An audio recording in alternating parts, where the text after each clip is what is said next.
پیارے نبی صلی اللہ علیہ وسلم نے فرمایا جس بندے نے اپنے روزے کو افطار کیا حرام مال کی صورت میں، حرام مال کے ذریعے سے، تو اس بندے کو اس روزے کا جو ثواب ملنا تھا ثواب سے محروم ہو جائے گا۔ رہی بات یہ کہ روزہ ہو جائے گا نہیں، بھئی روزہ آپ کا ادا ہو گیا، فرض اتر گیا، پر اس پر جو ثواب ملنا تھا وہ ثواب سے انسان محروم ہو جاتا ہے۔ سمجھ آ رہی نا؟ تو اس لیے میرے بھائی اپنے روزے کے اندر حلال مال استعمال کریں، حرام آمدنی سے اپنے روزے کو بچائیں۔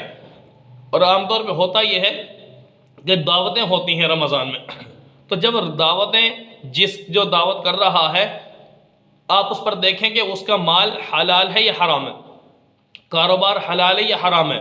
اگر اس کی آمدنی حرام ہے تو میرے بھائی ایسے بندے کی دعوت قبول کرنے سے بچنا چاہیے۔ کیوں؟ ظاہر ہے وہ حرام آمدنی کے ذریعے سے حلال یعنی رزق کی جگہ پر حرام رزق گویا آپ کو پیش کر رہا ہے روزے کی افطاری کے لیے۔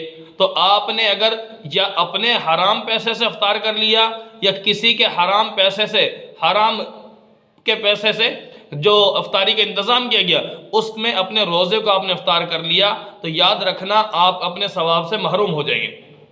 تو اس لیے روزے کی افطاری حلال مال سے کرنی چاہیے، کیوں؟ ایک اللہ کی عبادت ہے۔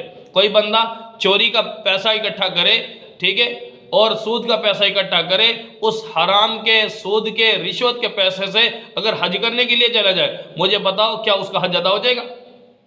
جیسے حج کا عبادت، جیسے حج جیسی عبادت انسان حرام پیسے، چوری کا پیسہ، ڈکیتی کا پیسہ، سود کا پیسہ، رشوت کا پیسہ، ایسے پیسہ اکٹھا کر کے حج پر جائے گا تو کیا اس کو ثواب ملے گا؟ جب وہ نہیں ہے تو میرے بھائی یاد رکھنا کہ جب انسان ایک عبادت کر رہا ہے، اللہ کا فریضہ ادا کرنا ہے، تو اپنے اس فریضے کے اندر اپنے رب کے سامنے پیش کرو اپنا حلال مال کے ذریعے سے اس روزے کو۔ تو یاد رکھنا حرام پیسے سے، چاہے اپنا ہو چاہے کسی کے ہاں افطاری کرنے جا رہے ہو، اگر وہ پیسہ اور وہ آمدنی حرام ہے، آپ کو علم ہے، تو اس کی دعوت قبول نہ کریں۔ رہی بات یہ بعض دفعہ ہو جاتا تو آپ ایسا کریں، آپ اپنے پاس کوئی اور عام طور پہ یہ کھجور وغیرہ رکھ لیں اپنے پاس، یا پانی ہے، پانی تو گھر کا ہوتا ہے، حلال ہی ہوتا ہے، تو وہ عام طور پہ کوشش کریں پانی سے پہلے افطار کر لیں، تاکہ وہ حرام چیز پہلے منہ میں نہ جائے، وہ حرام کا لقمہ منہ میں نہ جائے۔